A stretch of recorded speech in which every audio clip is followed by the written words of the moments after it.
नमस्कार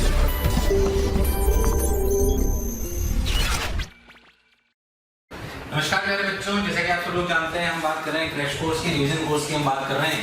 तो revision course में जैसे बात सब चीज फास्ट होगी तो हम प्रयास करेंगे बोर्ड पे लिखकर पहले से आपके लिए कुछ फॉर्मुलेज रखें ताकि आपको क्लैरिटी हो। आज हम चालू कर रहे हैं कैपेसिटर। क्या चालू कर रहे हैं? कैपेसिटर। कैपेसिटर में अगर हम बात करें तो कैपेसिटर की डेफिनेशन है capacity to hold the charge. Hold the charge का मतलब कि वो कितना कैपेसिटेंस होना चाहिए, कितनी ताकत होनी चाहिए किसी भी कंडक्टर में या किसी सेटअप में कि वो कैपेसिटी उसकी कितनी है चार्ज को होल्ड करने की। चार्ज को होल्ड करने का मतलब कैपेसिटेंस का मतलब है Q by V, Q by V का मतलब coulomb per volt, coulomb per volt का मतलब हम सब लोग जानते हैं इसकी यूनिट होती है फैराड। क्या होती है? फैराड। इसकी यूनिट होती है फैराड। जनरली ये बहुत छोटा होता है इसलिए हम इसको माइक्रो फैराड में रखते हैं, आप सब लोग जानते हैं। बहुत बेसिक सी बात है Q by V। अगर अपन बहुत ध्यान से देखें Q is the coulomb, V is the volt, capacity to hold the charge। अगर मैंने बोला कि मेरे कैपेसिटी की कैपेसिटी 2 माइक्रो फैराड है, इसका मतलब वो 2 कूलम होल्ड कर सकता है 1 वोल्ट पर। कितने वोल्ट पर? 1 वोल्ट पर। बहुत बढ़िया भाई, ये बात अपने को क्लैरिटी है। जैसे याद करो अपन लिखते हैं V equals to IR, यानी कि आज लिखते हैं V by I।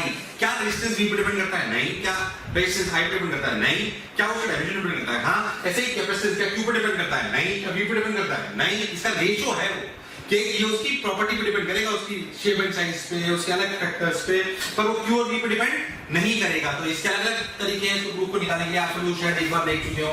फिर से सुनिए, capacity to hold the charge C बराबर Q by V। C बराबर Q by V। अगर अपन बात करें तो स्फीयर का फॉर्मूला है 4 pi epsilon r। जैसे कि समझ में आ रहा है r इज रेडियस, epsilon के लिए होती है 8.85 into 10 to the power minus 12। पर आप सब लोग जानते हो कि इतना छोटा वैल्यू होने की वजह से इस स्फीयर की कैपेसिटी बहुत बड़ी होना संभव नहीं है। आप r को रेडियस ऑफ अर्थ के बराबर कर लो तो ये बहुत बड़ा नहीं होगा, इसलिए हमें अदर पैरामीटर्स में एनर्जी को स्टोर करने की जरूरत पड़ी।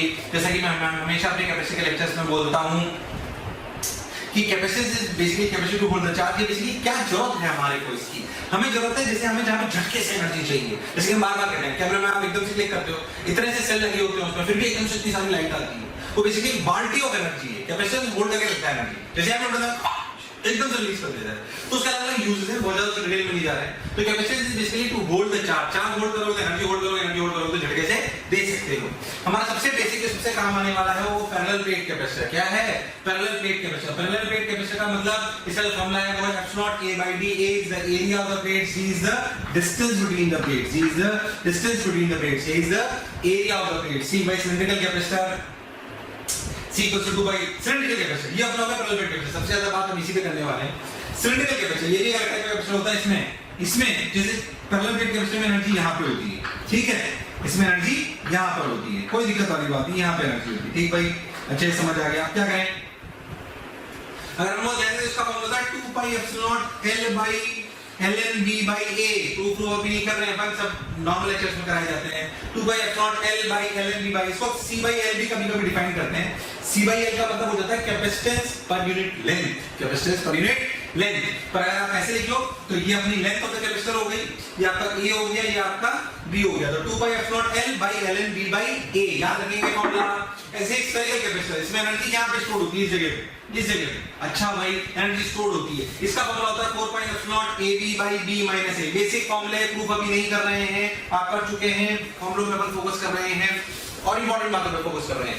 एनर्जी जो कैपेसिटर में अपन स्टोर करते हैं उसका फॉर्मूला है Q² by 2C half CV²। Q² by 2C लिख सकते हो। Q is the charge of the capacitor plates, यहाँ पे प्लस Q, यहाँ पे माइनस Q, ये हाफ CV²। अगर अपन बहुत ध्यान देखें तो ये फॉर्मूले आपको याद होने चाहिए। कैपेसिटर के अंदर एनर्जी किस फॉर्म में स्टोर होती है? इन form of electric field, in form of electric field. इसीलिए इनको काम में लिया जाता है कि कैपेसिटर एनर्जी स्टोर करते हैं। In which form? They store energy in form of electric field, they store energy in form of electric field. ठीक भाई, तो in form of electric field E is equals to Q² by 2C half CV², energy density equal to half epsilon E²। ये क्या है energy density? Energy density क्या चीज है? ध्यान से देखें, एनर्जी डेंसिटी अपनी बेसिकली याद करो, जो आप जब आप लेक्चर में पढ़ते हो तो आपको पढ़ाया जाता है कि जहां पर भी इलेक्ट्रिक फील्ड होगी वहां पर एनर्जी होगी। तो उसकी एनर्जी डेंसिटी यानी कि एनर्जी पर यूनिट वॉल्यूम का फॉर्मूला क्या है? Half epsilon E²। मैं इसको यहाँ पे इसलिए बता रहा हूँ कि आप इससे ये निकाल सकते हो बहुत आसानी से, बिना किसी दिक्कत के, आपको टेंशन नहीं होगी। हाफ epsilon E² से आप ये निकाल सकते हो। क्या है इसको अपने बात दी जा रहा है? Is the electric field, is the electric field. ठीक भाई, बहुत बढ़िया। जो अंदर इलेक्ट्रिक फील्ड होती है उसको अगर हम बात करें तो ऐसे अपने को समझ में आता है। आप सभी लोग जानते हो कि जो अपना कैपेसिटर होता है उसको इधर plus plus plus plus plus plus charge होता है, इधर minus minus minus minus minus charge होता है, ये सिग्मा होता है, ये माइनस सिग्मा होता है।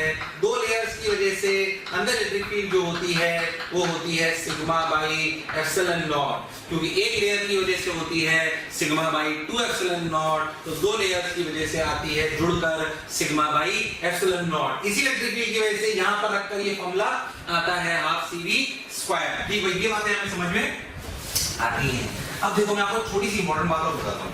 आप सब लोग जानते हो कि भाई फॉर्मूला होता है Q बराबर CV, Q बराबर CV। Q कहां का चार्ज है बताओ? Q किसका चार्ज है? पॉजिटिव प्लेट का। किसका? पॉजिटिव प्लेट का। हां सर आप बात सही बोल रहे हो, बिल्कुल पॉजिटिव प्लेट का चार्ज होता है। इसमें कभी-कभी बच्चों को कंफ्यूजन हो जाता है, छोटी सी गलती होती है, मैं आपको बताऊं। जैसे मान लो कि मैं आपको बोलूं कि ये कैसे कैपेसिटर है, मैंने क्या करा कि इसमें प्लस Q और माइनस Q नहीं दिया है, तो कैपेसिटर ही मैंने कुछ तो ऐसा अरेंजमेंट करा कि मैंने इस पे चार्ज दे दिया मान लीजिए 3Q और इस पे दे दिया Q, या एक काम करते हैं इसको दे देते हैं 5Q, इसको दे देते हैं Q।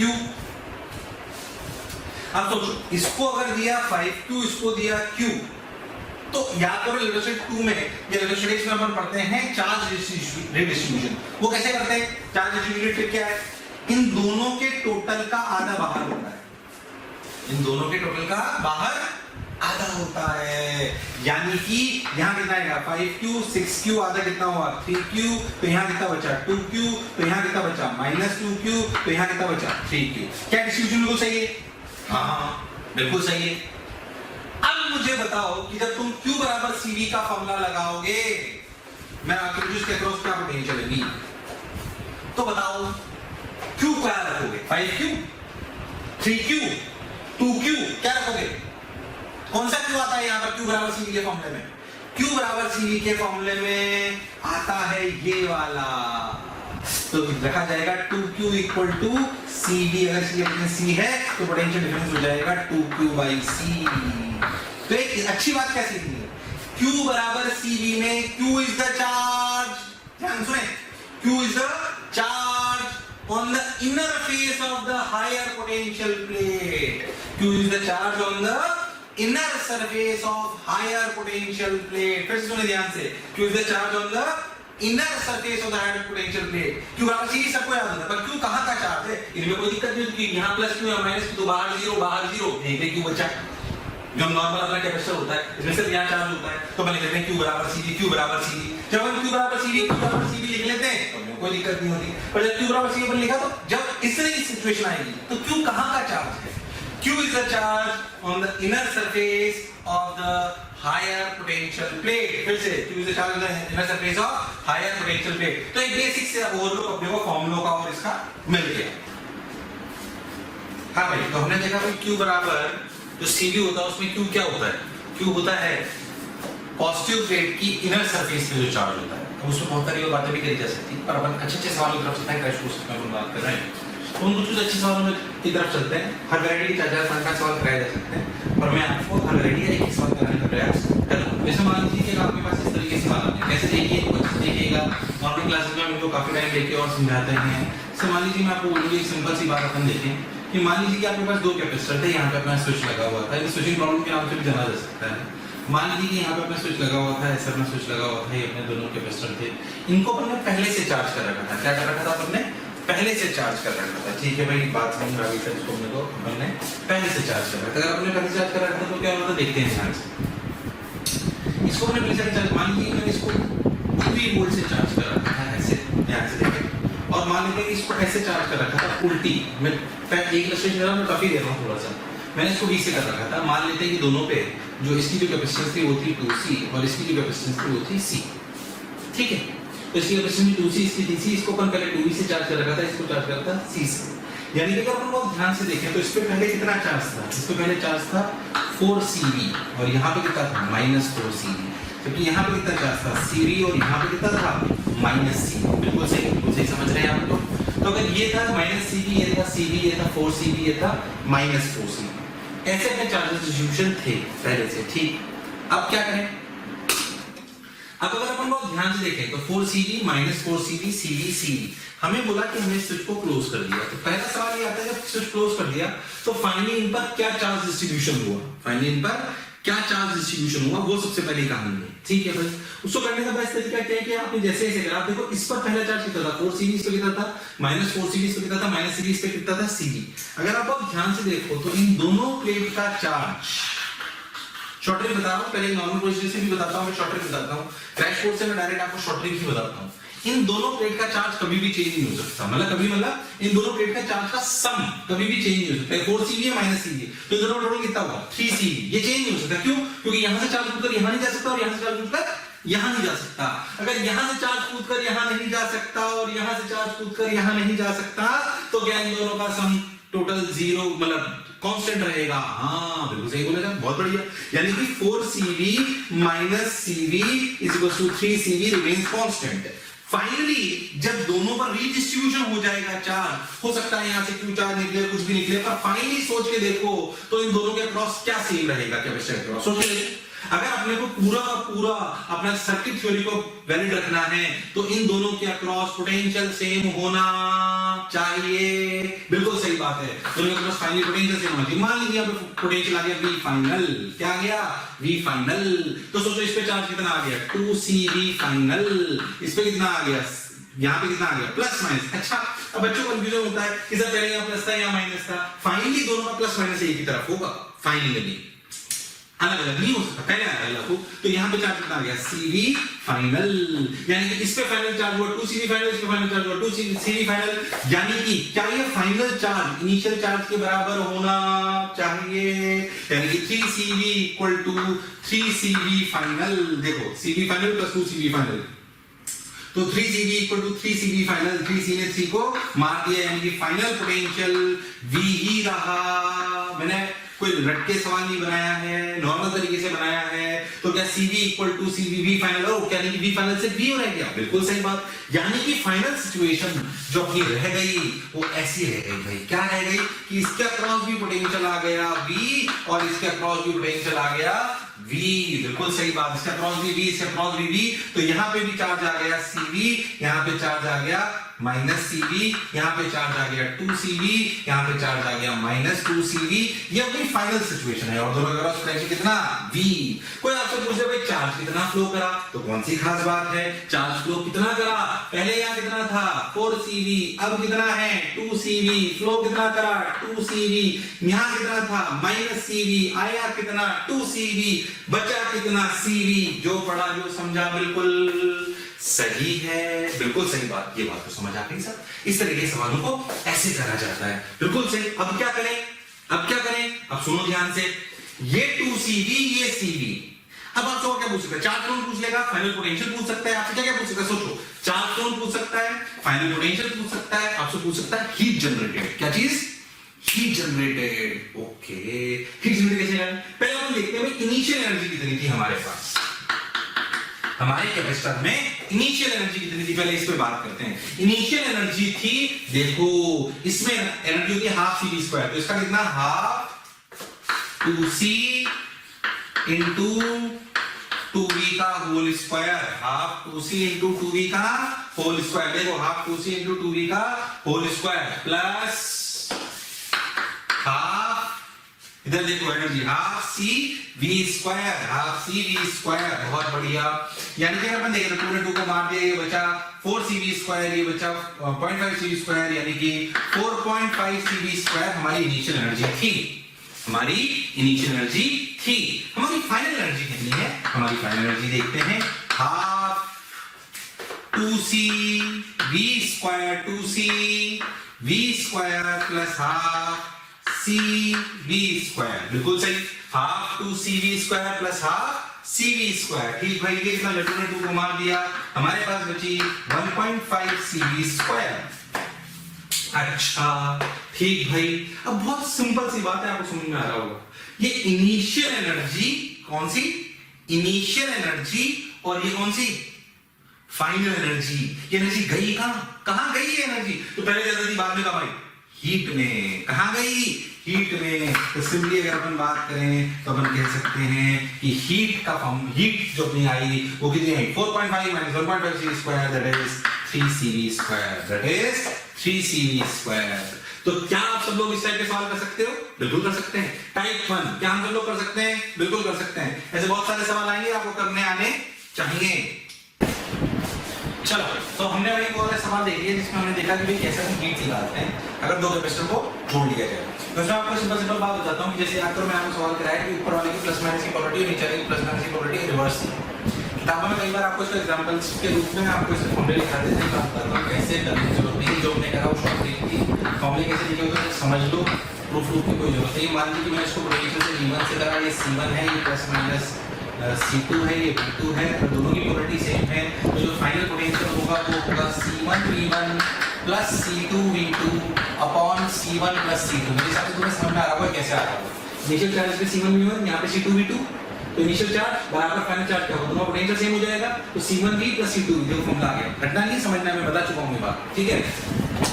ऐसे अगर आप ध्यान से सोचो तो आपको समझ में आ जाएगा। मैं आपके इसके ट्रिक पर आपको बता चुका हूँ, ये सिर्फ ऐसे प्रूफ मतलब फॉर्मूले बता रहा हूँ, वैसे आपको कोई जरूरत नहीं है, फिर भी एक बार रट लीजिए।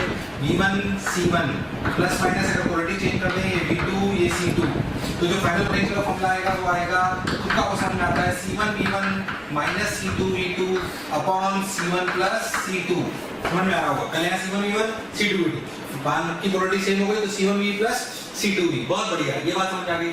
ऐसे अगर हीट की बात अगर लिखे तो अपने समझ में आएगा, हीट का फॉर्मूला होता है वही पूरा वैसे ही निकाला जाता है, निकालने की कोई जरूरत नहीं है। Half C1 C2 C1 plus C2 into V1 minus V2 का होल स्क्वायर। ऐसे यहाँ पे हीट का फॉर्मूला होता है, ध्यान से देखिए, half C1 C2 by C1 plus C2 into V1 plus V2 का होल स्क्वायर।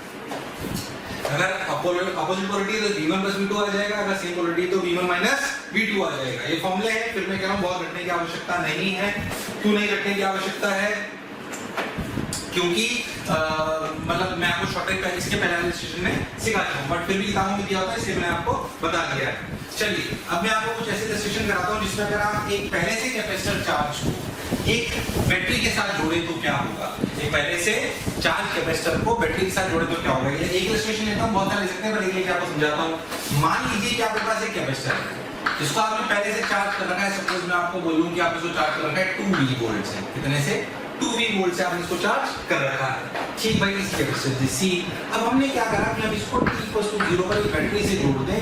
मान लेते हैं उस बैटरी का पोटेंशियल है 5V, कितना है 5V, कितना है 5V से हम क्लोज कर दें। अब सोचो ये बैटरी क्या चाहेगी, ये बैटरी चाहेगी कि इस पर चार्ज आ जाए, इससे पहले से चार्ज कितना है 2CV। और सोचो ये बैटरी कितना चाहेगी फाइनल चार्ज, सोच के देखो ये बैटरी कितना चाहेगी 5CV, क्योंकि ये तो चाहती है इसमें 5CV चार्ज हो, तो पहले से कितना है 2CV। पर कुछ भी करके फाइनली ये बैटरी क्या इस पे चार्ज ले आएगी 5CV, और यहाँ कितना जाएगा -5CV। इसमें पहले कितना था 2CV, अब कितना है 5CV। तो सोचो फ्लो कितना करके आया होगा 3CV। बिल्कुल सही बात है, बिल्कुल बात समझ में आई। अब इसमें हमसे पूछा जाता है कितना चार्ज फ्लो करा, क्या हुआ, हीट कितनी जनरेट हुई। अब हीट पे बात करते हैं। हीट निकालने के लिए क्या करना पड़ेगा, पहले हम इनिशियल एनर्जी निकालते हैं। क्या कैपेसिटर में इनिशियल एनर्जी थी? हाँ थी। सोचो पहले कितनी एनर्जी थी, हाफ C2V का होल स्क्वायर, हाफ C2V का होल स्क्वायर, बिल्कुल सही। फाइनल एनर्जी कितनी है, हाफ C5V का होल स्क्वायर, हाफ C5V का होल स्क्वायर, हाफ C2V का स्क्वायर मतलब 2CV स्क्वायर, ये हो गया 25CV स्क्वायर बाय 2 यानी कि 12.5CV स्क्वायर। बिल्कुल सही बात। अब पहले समझो ये एनर्जी बढ़ कैसे गई, ई फाइनल बढ़ कैसे गई। ये बैटरी, ये एनर्जी बढ़ाई होगी बैटरी ने, किससे बढ़ाई होगी बैटरी ने, पर क्या इसमें हीट भी निकली होगी। जो यहाँ पे अननोन रेजिस्टेंसेस होते हैं जो आप आगे जाके पढ़ोगे, क्या उनमें हीट गई होगी, बिल्कुल गई होगी। अब हम बात करते हैं बर्नर में बैटरी क्या होता है, QV क्या होता है, QV याद है, बर्नर में बैटरी क्या होता है QV। बोलो बैटरी कितना चार्ज फ्लो करा 3CV, बैटरी का पोटेंशियल कितना था 5V, यानी कि बर्नर वाली बैटरी क्या हुआ, बर्नर वाली बैटरी हुआ, सोच के देखो, बर्नर वाली बैटरी हुआ 5V into 3CV, 5V into 3CV यानी कि 15CV स्क्वायर, यानी कि अच्छा बैटरी ने कार्य करा 15 CV²। अच्छा, बैटरी ने एनर्जी दी 15 CV²। हमारे पास स्टोर्ड कितनी है 12.5 CV², पहले से कितनी थी 2 CV²।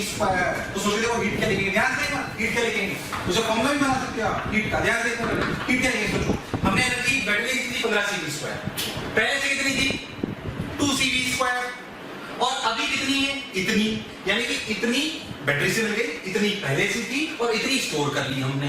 तो जो बची वो कहां गई, ये तो हमारे पास पहले से थी, ठीक है नहीं थी, तो अपन नेक्स्ट लिखते हैं, उसको कैसे लिखेंगे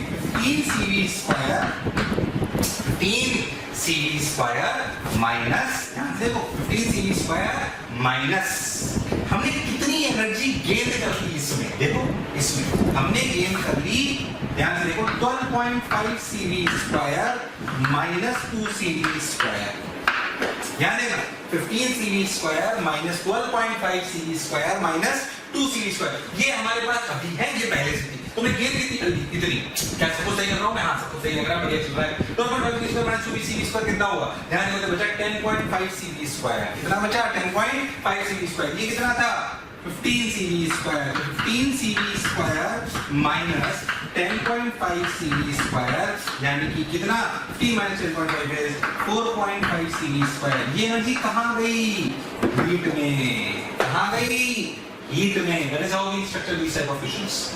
ध्यान से देखो, अगर एक कैपेसिटर में बैटरी का सवाल कैसे करा जाएगा, देखो ध्यान से, मैं रेगुलर क्लास में इसलिए एक टाइप के 3-4 सेशन नहीं ले सकता हूं, तो मैंने एक ही लिया, एक वाला, एक मैंने पहले वाला दिया था, एक से सीखना है, बहुत प्रैक्टिस करनी है। तो हीट 15 CV² ये क्लियर है प्यारे बच्चों, हमेशा से बोलता आ रहा हूँ, जो भी क्रैश कोर्स के लेक्चर्स हैं ये उनके लिए हैं जो 12th पास कर चुके हैं, जो एग्जाम जिन्होंने भी एग्जाम दिए हैं या पिछले साल लोग दे चुके थे और बेसिक हल्की पढ़ाई उन्होंने एक बार करी हुई है। रेगुलर स्टार्टिंग वाले बच्चों के लिए लेक्चर्स नहीं है, उनके लिए आप हमारे रेगुलर कोर्सेज वाले लेक्चर्स देखिए।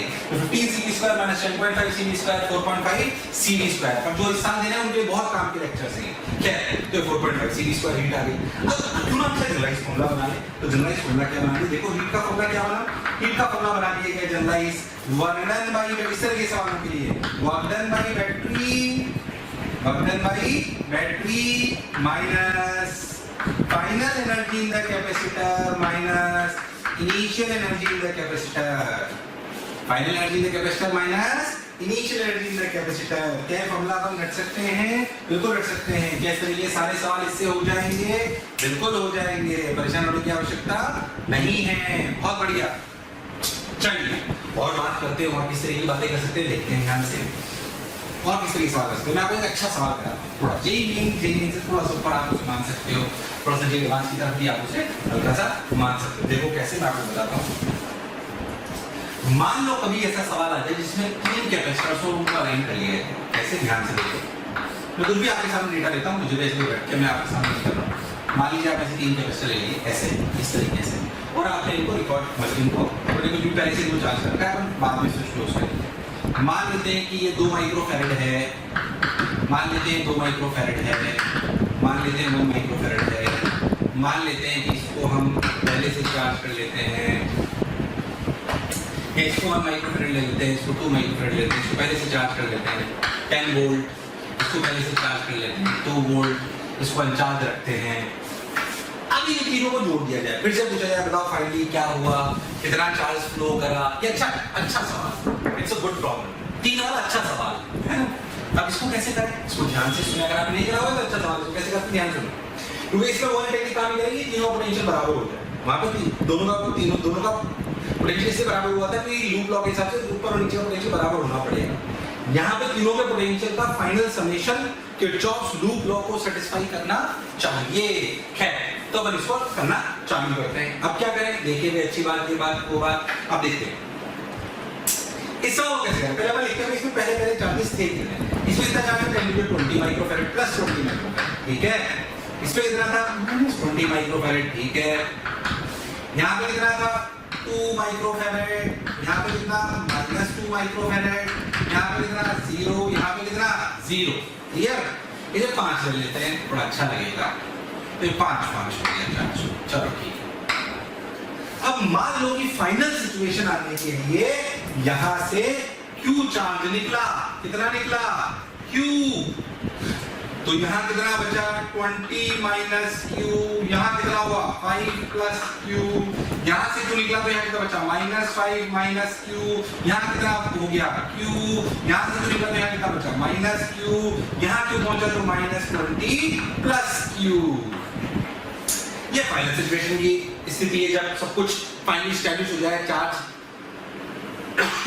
स्टैब्लिश हो जाए अच्छे से। ठीक भाई, अब क्या करें? तो -25 माइक्रोफैराड प्लस 20 ये हमने अरेंज कर लिया अपन। अब अपन क्या करते हैं, जैसे ध्यान से देखते हैं, सुनते हैं, बढ़िया शानदार तरीके से कि 20 minus Q minus 20 plus Q 5 plus Q minus 5 minus Q Q minus Q. अब क्या करें, देखो ध्यान से, क्यू ने पोटेंशियल मान लिया प्लस माइनस v1, इसके मान लिया प्लस माइनस v2, इसके मान लिया प्लस माइनस v3।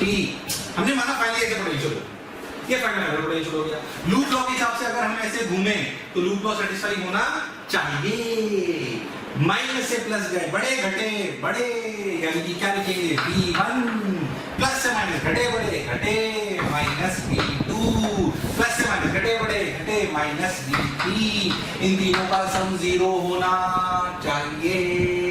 और देखो v1 की वैल्यू कितनी, v1 क्या होता है, q बराबर cv, v equal to q by c, v equal to q by c, बिल्कुल सही बात है, v equal to q by c।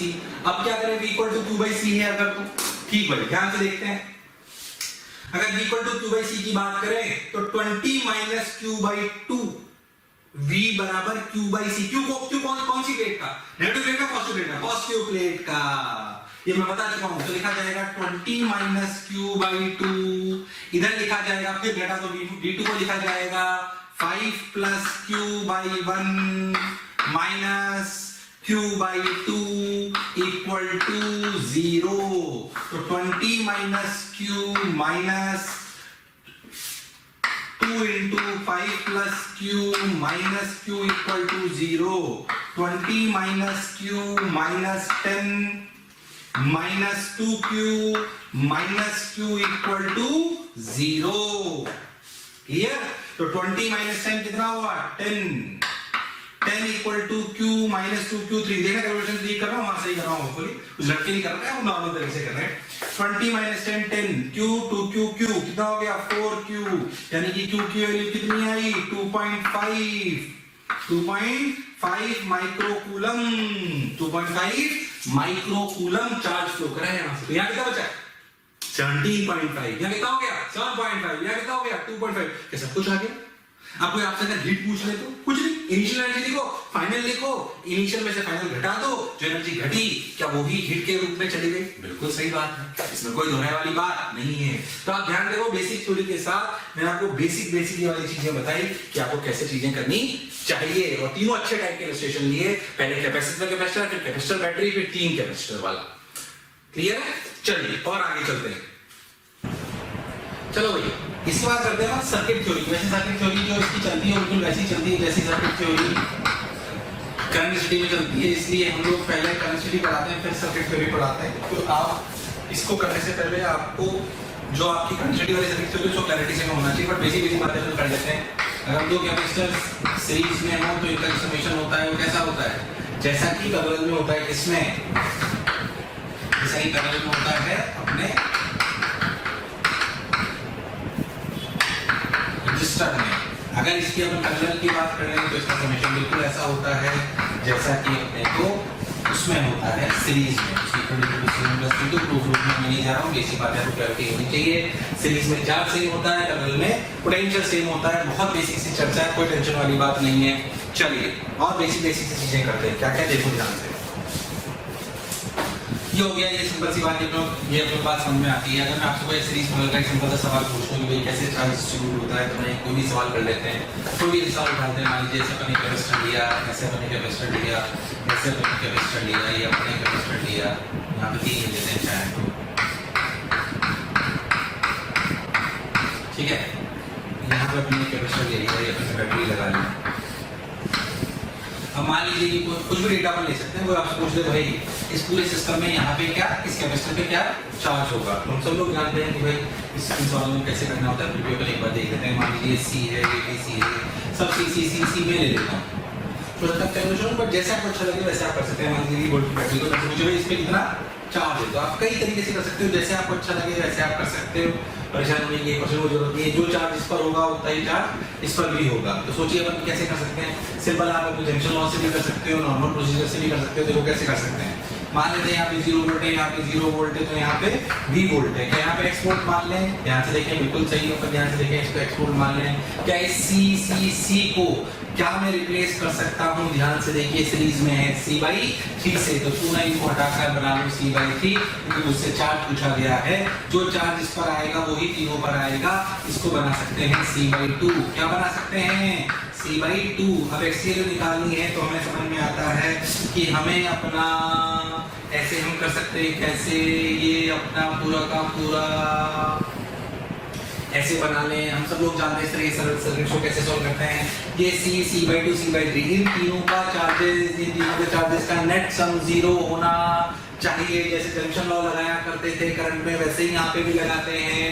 ध्यान से देखिए, इस पर यहाँ पे चार्ज होगा x minus V/C, x minus V/C, x minus 0/C/3 plus, sorry मैं गलत देख रहा हूँ, चार्ज की बात हो रही, Q बराबर CV, तो C into x minus V plus C/3 into x minus 0 plus C/2 into x minus 0 equal to 0, क्योंकि तीनों के चार्जेस का टोटल सम 0 होना चाहिए। C चला गया। ध्यान से देखिए, अगर अपन 6 एलसीएम ले रहे हैं तो हमें दिखाई देगा कि अपना 6 इधर एलसीएम ले लें तो 6 मल्टीप्लाई होगा 6x minus 6v plus 2x plus 3x equal to 0। 6x plus 2x 8x plus 3x 11x equal to 6v। x की वैल्यू आ गई 6v/11। कितनी आ गई? 6v/11। जैसे ही x की वैल्यू आई, क्या हम इस पे चार्ज निकाल सकते हैं? चार्ज होता है कितना? CV, तो C इंटू x माइनस 0 यानी कि ये ही, यानी कि 6v/11। मैं सिर्फ ये कहना चाहता हूँ, इस सीरीज पर कोई भी कमेंट में इस छोटे तरीके से कर सकते हो जो आपको अच्छा लगे, जैसे आपको क्लिक कर जाए। बेसिकली आप ये कॉन्फिडेंस होना चाहिए कि अगर बैटरी दे रखी हो, चार्जेस बहुत सारे कैपेसिटर दे रखे हो, तो मैं किसी भी कैपेसिटर पे चार्ज निकालने में सक्षम हूं। Ask yourself. अब ऐसे में बहुत सारे सवाल कराता हूं नॉर्मल क्लास में होता हूं। आपको अपने आप से क्या सवाल पूछना है प्यारे बच्चों कि एक बैटरी हो, बहुत सारे कैपेसिटर डिफरेंट सीरीज पैरेलल के कॉम्बिनेशन में हो, क्या उनका इक्विवेलेंट में निकाल सकता हूं? पहली बात हाँ। क्या उनका इक्विवेलेंट निकाल सकता हूं? हाँ। दूसरी बात, अगर बिल्कुल बेसिक है तो, और अगर मैं इक्विवेलेंट निकाल सकता हूं तो सेकंड बात, क्या इक्विवेलेंट निकालकर क्या मैं उसमें वास्तविकता में किसी भी कैपेसिटर पे चार्ज निकाल सकता हूं? ये अपने को कॉन्फिडेंस होना चाहिए। चलिए और आगे चलते हैं। अच्छा भाई, इस बात का कॉन्फिडेंस आ गया, बेसिक हमारे को सीरीज पैरेलल देखने आते हैं। जैसे कि बहुत सारे सवाल आपने ऐसे करे होंगे कि ये सीरीज है कि पैरेलल है। मान लीजिए मैं आपसे बोलूं, ये तो ध्यान से, ये ऐसे कैपेसिटर तीनों सीरीज में हो है, पैरेलल को ऐसे कनेक्ट कर दिया जाए तो तीनों किसमें हो जाएंगे? पैरेलल में। किसमें हो जाएंगे? पैरेलल में। क्योंकि यहाँ अगर 0 वोल्ट, यहाँ V वोल्ट, तो यहाँ V वोल्ट, तो यहाँ V वोल्ट, यहाँ 0, यहाँ 0, तो यहाँ 0, इसके क्रॉस V, इसके क्रॉस V, इसके क्रॉस V, तीनों के क्रॉस V सेम पोटेंशियल तो V बन गया। क्या ऐसे सीरीज पैरेलल के बहुत सारे डिफरेंट कॉम्बिनेशन बनाए जा सकते हैं? हाँ, बनाए जाते हैं और आपसे पूछे भी जाते हैं, तो उनको देखना आपको आना चाहिए। ऐसे बहुत सारे सवाल होते हैं जो आप फोकस करें। बहुत सारे सवाल आपने देखे होंगे इस प्रकार के, जो मैं आपको एक आध और बना के बता देता हूँ। इस तरह के सवाल आपने रजिस्टर में देखे होंगे, तो सब यहाँ पर भी बन सकते हैं। कोई आपसे पूछे A और B के बीच का इक्विवेलेंट बताइए, तो देखिए आप कैसे करोगे। मैं फटाफट करके बता देता हूँ। A पर V मान लीजिए, यहाँ पर 0 मान लीजिए, 0 0 0 0, ये 0 ये 0 ये 0 ये 0, सब C अगर मान लें, इसको X मान लेते हैं, तो देखिए यहाँ पर 0 बनाएंगे, यहाँ पर V बनाएंगे, बीच में X बना लीजिए। ये किसके बीच में है? V और X के बीच में। ये किसके बीच में है? X और 0 के बीच में। ये किसके बीच में है? X और 0 के बीच में। ये किसके बीच में है? X और 0 के बीच में। बिल्कुल सही। बेसिक तरीके हैं इनको करने के। क्या ये सवाल सॉल्व हो जाएगा? हाँ। C क्या? पैरेलल की सीरीज, पैरेलल, और इन तीनों का समेशन इसके साथ सीरीज। ऐसे बहुत सारे सवाल होते हैं। मैंने एक दो जो मेरे को याद है मैंने बता दिए। फिर मैं कह रहा हूँ नॉर्मल क्लास होती तो बहुत सारे कराते हैं, आप इसे पर समझ सकते हो। कॉन्सेप्ट सारा डिलीवर करूंगा मैं इन क्लासेस में। कॉन्सेप्ट को नहीं छोड़ेंगे, बेसिक मतलब कॉन्सेप्ट एक बार बताकर अच्छे से सवाल कराएंगे आपको। ठीक है, तो ये वाली बात समझ में आ गई, ताकि अगर आपको कोई भी टॉपिक अनटच रह गया हो तो आप उसे यहाँ से सीख लें, और आपको बिल्कुल नहीं पढ़ा हो तो आपको पता पड़े कि मेरे को इसको पढ़ना है ढंग से। खैर चलिए थोड़ी और आगे बात करते हैं, और किस किस तरीके की अपन बात कर सकते हैं देखते हैं। अब क्या करें, देखते हैं। जरा देखो,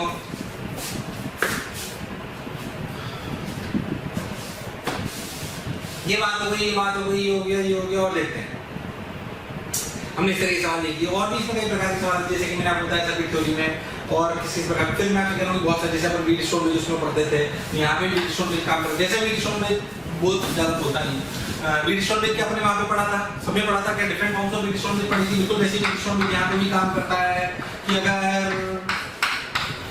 अगर आपको ध्यान से देखो, ये बोलना है कि ये C1, ये C2, ये C3, ये C5, सॉरी ये C4 और ये C5, आपसे बोले कि C5 में कोई चार्ज ना हो या उसके क्रॉस पोटेंशियल ड्रॉप 0 हो, तो क्या कंडीशन होनी चाहिए, C1 × C4 = C3 × C2। जो कंडीशन आपने वहां पढ़ी थी, बिल्कुल याद करो, इसके डिफरेंट फॉर्म्स पढ़े थे आपने कि क्या किस किस टाइप के इसके और फॉर्म्स हो सकते हैं। जैसे कि अपन ध्यान से देखें तो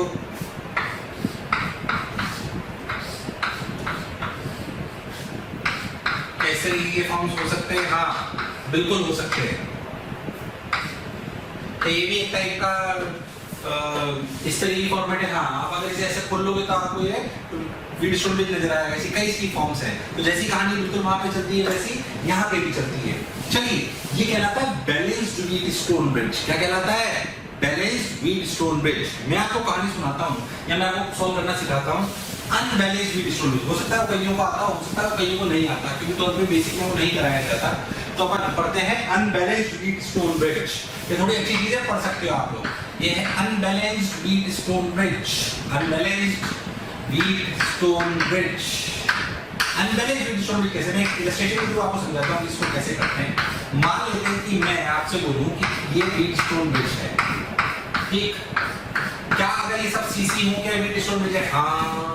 क्या बैलेंस है? हाँ। दिस इनटू दिस बराबर this into this, this into this बराबर दिस इनटू दिस, बिल्कुल ऐसा बराबर है।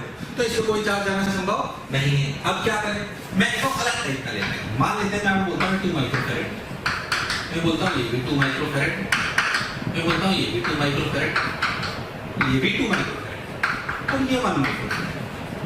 अब बताओ, क्या ये बैलेंस्ड है? नहीं, ये बैलेंस नहीं। क्या इसका चार्ज 0 होगा? नहीं। क्या इसका इक्विवेलेंट निकाला जा सकता है नॉर्मल तरीके से? नहीं, क्योंकि न तो ये सीरीज में, न ये पैरेलल में, क्योंकि ये बीच में आ गया है। ये 5 ऐसे कैपेसिटेंस का गुच्छा है, बिल्कुल सेम तरीके की बात रेजिस्टर में भी होती है। ये ऐसे 5 कैपेसिटेंस का गुच्छा है जो आपस में सीरीज पैरेलल नहीं है। जो टेक्निक मैं आपको बताने वाला हूँ वो उन सब जगह लगेगी जहां पे आपको डायरेक्ट सीरीज पैरेलल नजर ना आए। बहुत सी टेक्निक होती है, वैसे उसकी star delta, delta star, Thevenin theorem, वहां पे कोर्सेज का पार्ट नहीं है। अगर आपके लिए कभी भी ऐसा सवाल आ जाए जिसमें सीरीज पैरेलल नजर ना आए, तो ये जो टेक्निक बता रहा हूँ ये काम करती है। कैसे सुने, ये थोड़ी अच्छी टेक्निक है, ध्यान सुने इसको। क्या करो, आप V वोल्ट की बैटरी, क्या लगा लो, V वोल्ट की बैटरी, ठीक। अब आप एक बात अच्छे समझो कि मेरे को नहीं पता इसका इक्विवेलेंट क्या है, पर मुझे ये पता है कि Q बराबर CV होल्ड करेगा, यानी कि C इक्विवेलेंट कहलाएगा Q बाई T।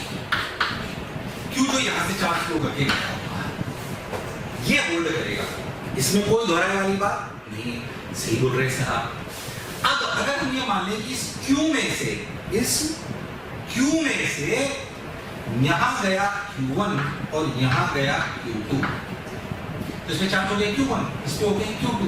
क्या इस Q को लिखा जा सकता है Q1 प्लस Q2? बिल्कुल सही बात है, लिख सकते हैं। क्या इस Q1 Q2 को D की तरफ से निकाल सकता हूं? हाँ।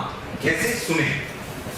यहां मान ले 0, यहां हो गया V, यहां मान ले X, यहां मान ले Y, और इस जगह पर लगाएं वापस अपना वही पुरानी वाली कहानी। कौन सी पुरानी वाली कहानी? देखो, कोई कि इन तीनों का कुल समेशन चार्ज 0 होना चाहिए। x minus V by 2, x minus V by 2 plus x minus Y by 2, फिर से डिवाइडिंग है, मल्टीप्लाई, 2 बराबर c, तो 2 cv, ठीक है। तो x minus v into 2, x minus y into 2 plus x minus 0 into 2 equal to 0। यहाँ से देखें कैलकुलेशन मिस्टेक ना करूं, ध्यान से देखो 2x plus 2x plus 2x 6x plus minus 2y equal to 2v। बिल्कुल सही। क्या ये इक्वेशन सबको समझ में आ रही है? इसमें से 2 हटा देते हैं तो बचा कितना 3x। अच्छा 2 यहीं पे भी हटा सकते थे अपन। 3x minus y equal to v है इक्वेशन। ऐसे एक और y की इक्वेशन लिखो यहाँ पर। कैसे? ध्यान से देखो, इधर देखो, ऐसे जब ऐसे लिखो तो क्या इक्वेशन लिखो? देखो फिर से y minus v into 1 plus y minus x into 2 plus y minus 0 into 2 equal to 0। अब क्या करें? y 2y 5y minus 2x equal to v। Second equation यहां से y के लिए रख दो 3x माइनस v तो 5 3x minus v minus 2x equal to v। वहां से उठा कर रख दी मैंने इसकी value 3x minus v equal to y। 5 3 जा 15x minus 5v minus 2x equal to v। 15x minus 2x 13x equal to 6v। सही बात है। x की वैल्यू कितनी आई? 6v by 13।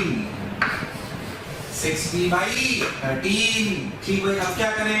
अब ध्यान से देखें, x की वैल्यू जैसे ही आई वैसे ही किसके लिए निकाल लो? y की। y की वैल्यू कितनी हुई? इधर निकाल लो, देखो ध्यान से। y की वैल्यू है 3x minus v equal to y तो 3 6 जा 18v by 13 minus v equal to y। 18 minus 13 is 5v by 13 equal to y। बिल्कुल सही बात। ऐसे ध्यान से देखो q1 की वैल्यू कितनी है? q1 की वैल्यू है v माइनस x। ध्यान से देखो q1 की वैल्यू कितनी है? q1 की वैल्यू क्यों चाहिए यहाँ पे? ध्यान से वैसे तो लिखोगे v minus x into 2। v minus x Q बराबर cv इंटू 2। v कितना? v x कितना? x है 6v by 13। 13 minus 6 is 7v by 13। ठीक है, 7v बाई 13 इंटू 2 यानी कि 14v बाई 13। Q2 की वैल्यू है v माइनस y इंटू 1 यानी कि v की वैल्यू v, y की वैल्यू 5v बाई 13 यानी कि 8v बाई 13। अब देखो इन दोनों वैल्यू को यहाँ रखो Q1 प्लस Q2 को, तो रखो कितना होगा 14v by 13 plus 8v by 13 by v ने v को मार दिया तो 22 by 13 is the answer। 22 by 13 is the answer। देखो ध्यान से, क्या बात समझ में आई है क्या? 22 बाई 13। सोचो क्या बेहतर तरीके से कर सकते थे क्या? क्या टेक्निक हमारे सभी उन सवालों में काम आ सकती है जिनमें हम अनबैलेंस्ड वीट स्टोन ब्रिज को सॉल्व करना चाहते हैं। किसको सॉल्व करना चाहते हैं? अनबैलेंस्ड वीट स्टोन ब्रिज को। किसको? अनबैलेंस्ड वीट स्टोन ब्रिज को। क्या बात समझ में आई है पक्के से? एक बार ढंग से देखो, थोड़ा टफ फॉर्मेट है, अच्छे से एकदम। ठीक है, पॉज करके देख लो वीडियो को। चलो भाई, ये अनबैलेंस्ड वीट स्टोन ब्रिज था, यानी वीट स्टोन ब्रिज पे अपन बात कर सकते हैं। सीरीज पैटर्न की बेसिक बातें अपन कर चुके हैं। और देखो ध्यान से, और अच्छी बातें बताता हूँ। देखो इधर कि भाई और कैसी बातें करते हैं, याद करो इस तरीके के सवाल होते हैं। लेंडर प्रॉब्लम्स सीरीज में भी, उसमें करंट स्टडी में भी ऐसे आता है। ऐसे इनको कैसे करते हैं करानी है, बता रहा हूँ बस कैसे करते हैं। इसी ये वाला है कि इसको यहाँ से काट दो, इस पूरे को अगर x मान है तो इसको भी x मान के रिप्लेस कर लो। इसका इक्विवेलेंट सर्किट कैसे बन जाएगा? x ये c क्या इन सबका इक्विवेलेंट x था तो इन सबका इक्विवेलेंट x है। x में क्वांटिटी बनेगी, सॉल्व करोगे आंसर आ जाएगा। ठीक भाई, ऐसे सवाल करते हैं। और सर्किट थ्योरी में कैसे सवाल आते हैं ध्यान से देखो। और आपके सवाल आते हैं सर्किट थ्योरी में ये लेडर प्रॉब्लम्स हो गई, व्हीटस्टोन ब्रिज वाली प्रॉब्लम हो गई, सिमेट्रिक सर्किट। कौन सा सर्किट? सिमेट्रिक। जैसे मैं आपको एक सर्किट ऐसा बताया था, यहां से देखो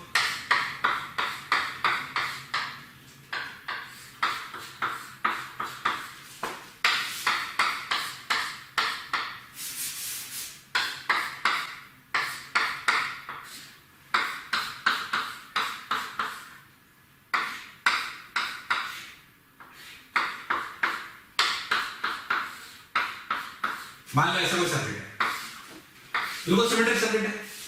अब इसमें दो टाइप की सिमेट्री है। दो टाइप की सिमेट्री कैसे? अगर ऐसे जिसके अक्रॉस निकालना है, जिसके अक्रॉस निकालना है, क्या निकालना है?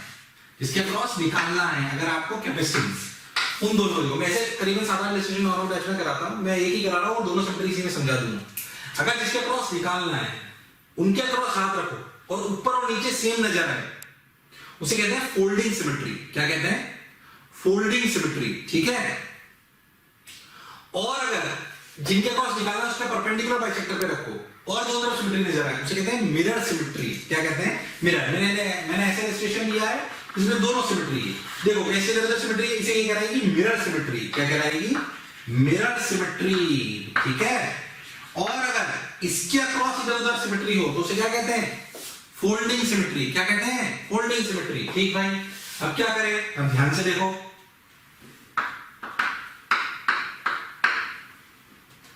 इसके अक्रॉस अगर है तो अपन ऐसा मान सकते हैं कि अगर यहां से करंट आई घुसा तो यहां से भी आई निकलेगी, मिरर सिमेट्री से। तो अगर यहां आई डैश था तो यहां से आई डैश निकलेगा, सिमेट्री, मिरर सिमेट्री। इधर से आई घुसा तो इधर से आई निकलेगा, तभी तो सिमेट्री बैठेगी। ऐसे इधर से आई डैश घुसा तो इधर आई डैश घुसा, यानी कि इस जंक्शन का कोई मतलब नहीं। तो इसको ऐसे कर सकते हैं। सोचो ऐसे करते ही क्या सवाल पूरा सॉल्व हो जाएगा? हाँ बिल्कुल सॉल्व हो जाएगा। ऐसे करते ही सवाल बिल्कुल सॉल्व हो जाएगा पूरा, खुबाद बिल्कुल ढंग से एकदम, ठीक है। कोई दिक्कत वाली बात नहीं है। ठीक भाई, ये हो गया, ये हो गया, ये हो गया। अब तो सवाल सॉल्व होने बड़ी बात नहीं। इसको सीरीज, फिर ये दोनों आपस में पैरेलल, फिर ये तीनों सीरीज, फिर ये ऐसे पूरा का पूरा, फिर ऐसे। और फोल्डिंग कैसे कर सकते हो आप? क्या ये इसके पैरेलल हो गया? हाँ। क्या ये इसके पैरेलल हो गया? हाँ। क्या ये इसके पैरेलल हो गया? हाँ। यानी कि क्या मैं इस सिस्टम को अगर फोल्डिंग से करूं तो इसको ऐसे भी बना सकता हूं। तो दोनों तरीके से आप सवाल कर सकते हो, ऐसे ऐसे ऐसे।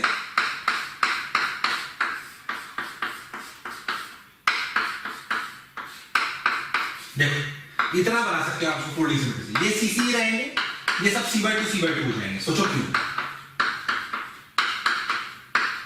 क्योंकि सिमेट्री से हम बोल सकते हैं कि अगर यहाँ पे जो पोटेंशियल है 0, यहाँ पे है V और यहाँ पे है X, तो यहाँ पे भी कितना है X। मतलब ये किसके पैरेलल हो गया? इसके। ये किसके हो गया? इसके। ये किसके हो गया? इसके। ये किसके हो गया? इसके। ये इसके, ये इसके, और ऐसा बना सकते हो। फिर आप तो मिरर सिमेट्री लगा दो, मिरर सिमेट्री लगा के इसको हटा दो, सवाल फिर से सॉल्व हो गया। जैसे आपको अच्छा लगे। मेरा सिर्फ सवाल करने का पर्पस नहीं था, आपको बताना था कि इस तरह की दो मिरर सिमेट्री हो सकती है, फोल्डिंग और ये, ठीक है। पक्का? अच्छी। सिमेट्रिक सर्किट में और 5-7 सवाल करने के बाद और कुछ चीजें आती है जिसे अपन बोलते हैं 3D में सिमेट्री। उसमें कई प्रकार के सवाल होते हैं। जैसे अगर हम उसमें व्यू की बात करें तो आपको ऐसा दिखाई देगा कि भाई मानो मैं आपसे बोलूं कि आपका ऐसे सवाल है, बता मुझे ऐसे, ये। तो अगर आपका ऐसे सवाल है तो इसको टॉप व्यू से देखिए, आपको ये सिमेट्रिक नजर आएगा। ऐसे देखोगे आप तो आपको ऐसे नजर आएगा 2 प्लेन में, और फिर आपसे सवाल सॉल्व हो जाएगा बिना किसी दिक्कत के, इस प्रकार। अभी अब इसके क्रॉस अगर निकालना हो तो आप निकाल सकते हो। कैसे? आप मिरर सिमेट्री से क्या इस जंक्शन को ऐसे और ऐसे हटा सकते हो और सवाल सॉल्व हो जाएगा। ध्यान से ये टॉप में देखोगे ऐसा दिखेगा, मिरर सिमेट्री से हटा सकते हो, सवाल सॉल्व। इसमें जो टफ सवाल होते हैं वो ऐसे होते हैं, ये वाले क्यूब वाले। इसी टेक्निक में भी बहुत टाइम देता है, पूरा लेक्चर इसी में चला जाता है। इसमें अगर आप ध्यान देखो, अगर इनमें सब जगह आप कैपेसिटर लगा दो, ऐसे ही सवाल बिल्कुल रजिस्टर में भी होता है, ठीक है। ध्यान से देखो तो अगर आपका ऐसा क्यूब है तो उस क्यूब में जो 3 तरह की कैपेसिटेंस आप निकाल सकते हो, वो है एच के अलाउंग, बॉडी डायगोनल के अलाउंग, या फिर फेस डायगोनल के अलाउंग। इन तीन में सब कुछ समझ जाता है इसमें, ध्यान से देखो, इसके अलॉन्ग, एज के अलॉन्ग, फेस के अलॉन्ग, फेस डायगोनल के अलॉन्ग और बॉडी डायगोनल के अलॉन्ग, ठीक है। इसमें फिर से बहुत टाइम लगता है, मैंने ऐसी टेक्निक निकाल रखी कि अगर रेजिस्टेंस में हो तो आप इसको ऐसे रखो, देखो मैं आपको बताता हूं।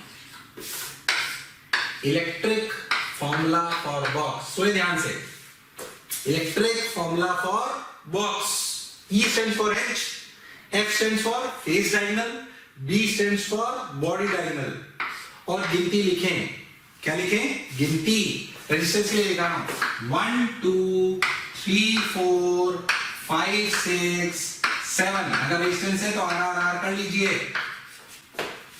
अरे वाह, मजा आ गया। Electric formula for box, E stands for H, F stands for face diagonal, D stands for body diagonal, गिनती लिखो 1 2 3 4 5 6 7, R, H के लॉन्ग 7r/12, फेस के लॉन्ग 3r/4, बॉडी के लॉन्ग 5r/6, और यही अगर कैपेसिटेंस हो, क्या हो कैपेसिटेंस, तो कुछ नहीं करना है, सिंपली उल्टा कर लीजिए इलेक्ट्रिक फॉर्मूला फॉर बॉक्स।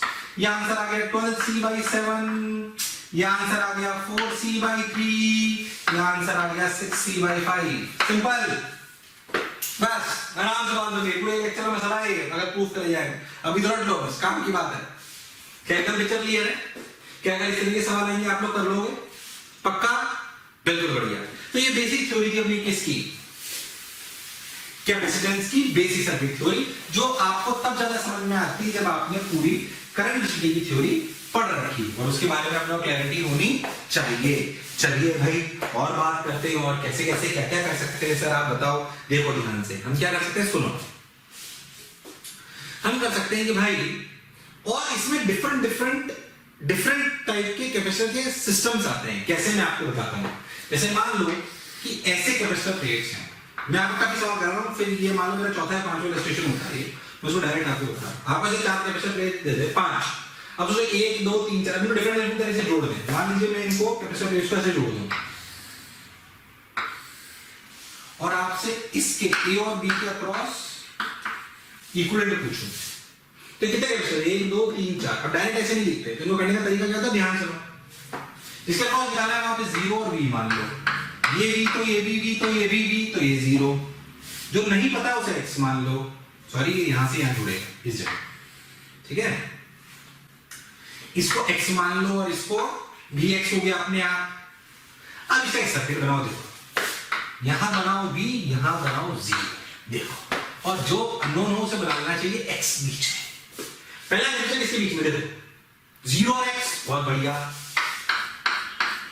ये कैपेसिटर इसके बीच में V और 0, बिल्कुल बढ़िया, V और 0 का ये रहा। ये किसके बीच में, X और V, ये रहा। ये किसके बीच में, X और V, बहुत बढ़िया। और सर्किट आसान हो गया, जो टफ दिख रहा था कि इसका इक्विवेलेंट क्या होगा, आसानी से हो गया, बिना किसी दिक्कत, टेंशन ही नहीं है अपने। लो भाई, तो ये 0 और V, ये X और ये, अब तो सवाल सॉल्व हो गया, लो खत्म। क्या हुआ देखो, C और C पैरेलल सीरीज, पैरेलल, तो अगर ये पैरेलल है तो C और C पैरेलल में क्या होता है, जुड़ते घटते हैं, मतलब जुड़ते हैं कि रेसिप्रोकल में जुड़ते हैं, डायरेक्ट जुड़ते हैं पैरेलल में कैपेसिटर में। C और C 2C और ये C, यानी कि क्या हो गया 2C into C by 3C, C ने C को मार लिया 2C by 3, इसमें फिर C जुड़ गया तो 2C by 3 plus C, यानी कि 5C by 3। इसका इक्विवेलेंट आया 5C by 3, कितना आया 5C by 3, बिना किसी टेंशन के। आगे लोग बहुत बढ़िया, बहुत सुंदर, बहुत मजा आया बाबा। अब क्या करें और देखते हैं 5C by 3। आओ भाई देखो, मैं कह रहा हूं थोड़ा और आगे चलते हैं। अब अपने से क्या बोला जाए कि यार क्यों ना आप इसमें बैटरी जोड़ दो। जब बैटरी जोड़ दो तो इस सवाल को टफ हो गया, क्योंकि इस सवाल में अगर मैं आपसे पूछ लूं कि अगर बैटरी जोड़ दी जाए तो बताओ इसके यहां पर क्या चार्ज होगा, इसके यहां पर क्या चार्ज होगा। ये टफ सवाल कर रहा हूं आसान। तो इक्विवेलेंट निकालना तो अपने को आना चाहिए, तो मैंने निकाल लिया, ठीक भाई बहुत बढ़िया। अब क्या करें, अब ध्यान से देखते हैं। अच्छा अपन ने इसको 0 मान लिया, इसको V मान लिया, इसको अपन ने पहले इसको 0 माना था, इसको उल्टा कर लेते हैं, कोई दिक्कत नहीं है। अपन ने ऐसे ही माना था ना, हाँ ठीक, तो अपन ऐसे करिए तो ये मैंने इसको इधर भी माना था, ठीक। ऐसे कर लेते हैं। अब आप ऐसे चार्ज पूछ, अब क्या करो देखो ध्यान से। अब पहली बात हमें एक्स पोटेंशियल निकालना आना चाहिए, तो हमने इसको भी माना था, ये एक्स भी माना था। देखो ध्यान से अपन क्या करें, इसको ऐसे बैटरी को ऐसे जोड़ लिया हमने भी। क्या अपन एक्स निकाल सकते हैं? बिल्कुल निकाल सकते हैं, जैसे आपको अच्छा लगे वैसे निकाल दो।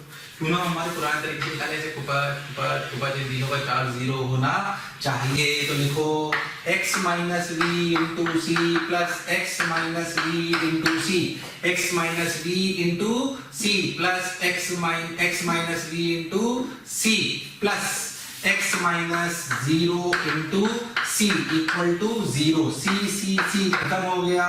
3x इक्वल टू 2v, यानी कि x की वैल्यू आई 2v/3। कितनी आई? 2v/3। क्यों ना x की वैल्यू 2v/3 लिख दी जाए? लिख लो भाई। अब देखो यहां पे कितना माना था अपन ने? 0। यहां कितना? v, तो यहां तो v है। इन दोनों प्लेट के बीच में कितना पोटेंशियल डिफरेंस है? 2v/3 minus 0 is again 2v/3, तो इसका क्रॉस पोटेंशियल हुआ 2v/3। कैपेसिटेंस कितनी है? c। हम जानते हैं टोटल इन सभी प्लेट्स पर कुल मिलाकर चार्ज कितना होगा? 0, क्योंकि टोटल चार्ज नीचे 0 तो बाद में भी 0 होगा। और याद करो टोटल का आधा कहां आता है? बाहर, तो 0 का आधा c नहीं, ऐसे नहीं 0 का आधा सर c, 0 का आधा 0, तो यहां पे भी 0 आ गया, तो यहां पे भी 0 आ गया। तो अगर हमें q बराबर cv फॉर्मूला याद करने क्या बताता है? q is the charge on the inner surface of the higher potential plate. इन दोनों कौन हायर पोटेंशियल है? प्लस माइनस कौन हायर पोटेंशियल है? 2v/3 में ये हायर पोटेंशियल है, तो यहां पे चार्ज आएगा 2cv/3, यहां आएगा माइनस 2cv/3। अब देखो इन दोनों में कौन हायर है? ये वाला, तो यहां चार्ज आएगा cv माइनस cv, v, ये v है 0। इन दोनों में ध्यान से देखो, ये v ये 2v/3, तो बचा कितना? Plus minus v minus 2v/3 is v/3, ये हायर, तो यहां पे आया cv/3 माइनस cv/3। फिर से अगर हम ध्यान से देखें तो ये अपना v, ये अपना 2v/3, तो ये हायर हो गया, ये लोअर हो गया, ये v/3। तो ध्यान से देखो, ये एक्चुअली यहाँ पे 2v/3 लिख लेता हूं। ये यहाँ पे चार्ज आया cv/3, यहाँ आया माइनस cv/3। देखो सब जगह चार्ज आ गया, देखो ढंग से सब जगह। ये टफ सवाल, इक्विवेलेंट निकालना भी टफ है, सारे चार्ज निकालना भी टफ है। मैंने मान के पढ़ाया, कुछ बेसिक आपको आता है। मेरे हिसाब से बात समझ में आई होगी। क्या मेरी बात एकदम क्लियर है?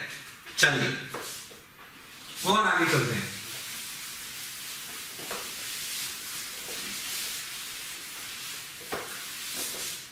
देखो अब और अगर अच्छी अच्छी बातें करेंगे तो हमें समझ में आएगा कि हम क्या कर सकते हैं। देखो कुछ इसमें सवाल आते हैं स्विचिंग प्रॉब्लम्स के नाम पर। एक जेई में इस प्रकार का सवाल है, डेटा थोड़ा अलग ले लेता हूं, बाकी तो नॉर्मल बातें। देखो जरा,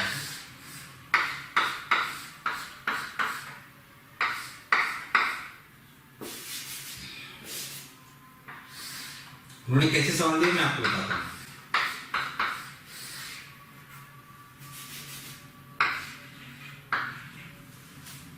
ठीक, मान लेते हैं कि ये 3 माइक्रोफैरेड है, ये 6 माइक्रोफैरेड है। जेई में करना था, डेटा में चेंज कर रहा हूं, यहाँ पे 8 वोल्ट लेते हैं, यहाँ पे 2 वोल्ट लेते हैं। ठीक, उन्होंने बोला कि पहले ऐसे था सर्किट है, उन्होंने बोला कि आप अगर इसको क्लोज कर दो इसको, तो बताओ कि इस 1 2 3 पाथ में कितना चार्ज फ्लो होगा। फिर से सुने सवाल, अगर आप इन दोनों को ऐसे क्लोज कर दो तो बताओ इनमें 1 2 3 पाथ में कितना चार्ज फ्लो होगा, ये आपसे पूछा गया। अच्छा, अब कैसे करें? स्विचिंग प्रॉब्लम्स को करने का बेस्ट तरीका है, पहले जब स्विच ओपन हो या पहली कंडीशन को अलग सॉल्व करो और बाद की कंडीशन को अलग सॉल्व करो। तो पहली कंडीशन में ये ओपन था तो इसको हटा दो, तो ये सर्किट था, पहले इसे सॉल्व कर लो। 6 और 3 9 की 2 सीरीज है, कैपेसिटर है, तो 2 8 और 2 जुड़े दोनों 10, 10 इधर और 2 इधर, यानी कि चार्ज कितना फ्लो करा, ये हो गया इक्विवेलेंट 10, ये हो गया 2, चार्ज फ्लो करा 20, कितना फ्लो करा 20, Q बराबर CV, तो यहाँ आएगा 20 माइक्रोफैरेड, यहाँ भी आएगा 20 माइक्रोफैरेड, बिल्कुल सही। अब इसका दूसरा सर्किट सॉल्व करो। दूसरा सर्किट कैसा, देखो ध्यान से, जब फाइनल सिचुएशन हो जाएगी तो ये सर्किट की स्थिति ऐसी होगी, देखो कैसी, ऐसी, ठीक भाई, ये 6 माइक्रोफैरेड, ये 2 माइक्रोफैरेड, सॉरी ये 3 माइक्रोफैरेड, ये अपना कितना, ये अपना 2 वोल्ट, ये अपना 8 वोल्ट। अब सोचो यहाँ पे 0 वोल्ट, तो यहाँ पे 2 वोल्ट, तो यहाँ पे 10 वोल्ट, तो यहाँ पे भी 10 वोल्ट, तो यहाँ पे 2 वोल्ट, तो यहाँ पे भी 2 वोल्ट, तो यहाँ पे 0 वोल्ट। सोचो इसके अक्रॉस कितना पोटेंशियल, 8, तो 8 6 48, तो यहाँ पे आया 48, यहाँ पे कितना -48, यहाँ पे कितना 6, यहाँ पे कितना -6, यानी कि पहले वाले से चार्ज डिफर कर गए। अच्छा, अब देखो क्या हुआ होगा। सोचो इस प्लेट में पहले कितना चार्ज था, 48, कितना 48, बाद में पहले कितना था 20, तो आया कितना होगा 28 माइक्रोकूलम, तो निकला कितना होगा 28 माइक्रोकूलम। यहां पहले कितना था 20, अभी कितना है 6, कितना 6, तो आया कि गया, गया कितना 14, आया कहां से होगा, तो यहां से 14, क्योंकि पहले यहां पे -20 है, तो ये अपना हो गया माइक्रोकूलम, माइक्रोकूलम, ठीक है।